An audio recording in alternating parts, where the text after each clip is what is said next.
जिसके पितर खुश होते हैं उसका सब कुछ खुश होता है। लेकिन कहते हैं कि जिसके पितर नाराज होते हैं वो जितनी मनमर्जी पूजा कर ले उसका कभी भला नहीं हो सकता।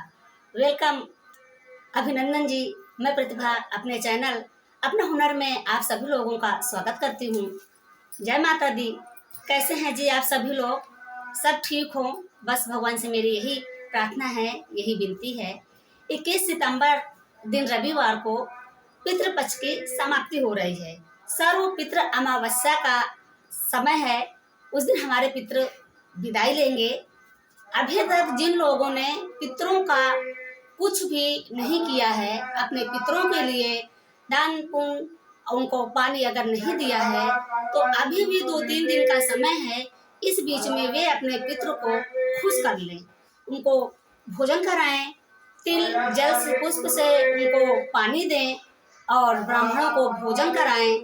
दान दक्षिणा अपने सामर्थ्य के हिसाब से जो हो वो करें।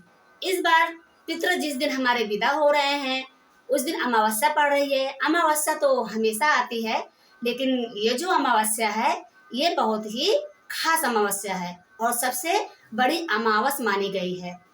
इस दिन लोग गंगा स्नान करने जाएंगे। अगर गंगा स्नान नहीं कर सकते हैं तो अपने घर में जो गंगा जल रखा है उसको पानी में डाल के उससे नहा लेंगे।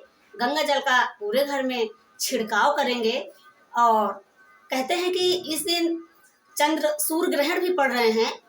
इससे कुछ दिन पहले ही चंद्र ग्रहण आकर के गए हैं, तो पृथ्वी पर ज़्यादा इसका प्रभाव नहीं बताया गया है, लेकिन सूर्य ग्रहण तो लग रहा है। तो ग्रहण तो मतलब सूर्य पे लग ही रहा है, वो सबके लिए प्रभावशाली माना गया है। गर्भवती महिलाएं जो हैं इतना ज़्यादा मतलब परेशान ना हो, इसका कोई मतलब बुरा प्रभाव ज़्यादा नहीं बताया गया।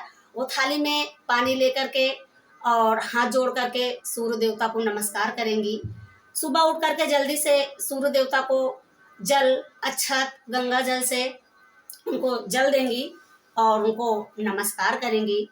इस तरीके से सूर्य को उसमें ग्रहण तो जो लग रहा है तो उसका प्रभाव है सभी जगहों पे। कभी दुर्घटना के वश, किसी आकस्मिक कारण से या प्लेन क्रैश से या मतलब पहाड़ों का खसक जाना, इस तरीके से बहुत से प्रकृति के प्रकोप होते हैं जो पृथ्वी पर देखने के लिए मिलते हैं और बहुत ही मतलब भयानक कभी कभी रूप भी धारण हो जाता है।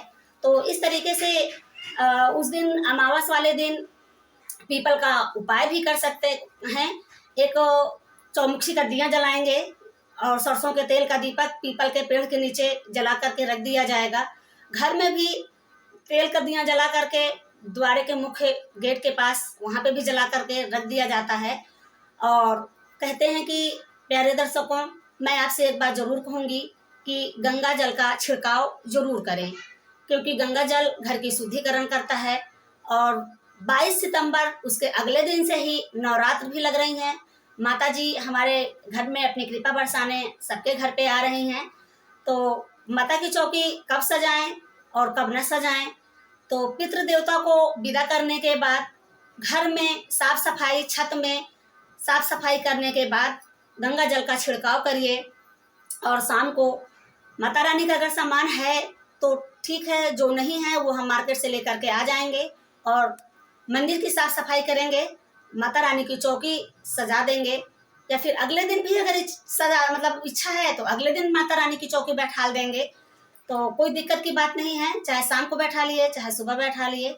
बस ये है कि पितरों की जो विदाई है वो बहुत ही खुश होकर के जाएं, क्योंकि साल में एक बार ही आता है अपने पितरों को भोजन कराने का, उनको पानी पिलाने का और जल देने का, दक्षिणा देने का, दान ब्राह्मणों को करने का। तो इस तरीके से पितरों को खुश करके विदा करिए, उन्हें भेजिए। सर्व पितृ अमावस्या है और अमावस्या का दिन गंगा स्नान बहुत ही जरूरी होता है। तो मेरे प्यारे दर्शकों, एक बार आप सब लोग भी बोलिए, पितृ देवताओं की जय हो। विदाई का समय है, वो रविवार के दिन विदा हो जाएंगे, तो सब लोग एक बार पितृ देवता की जय जरूर बोल लीजिएगा।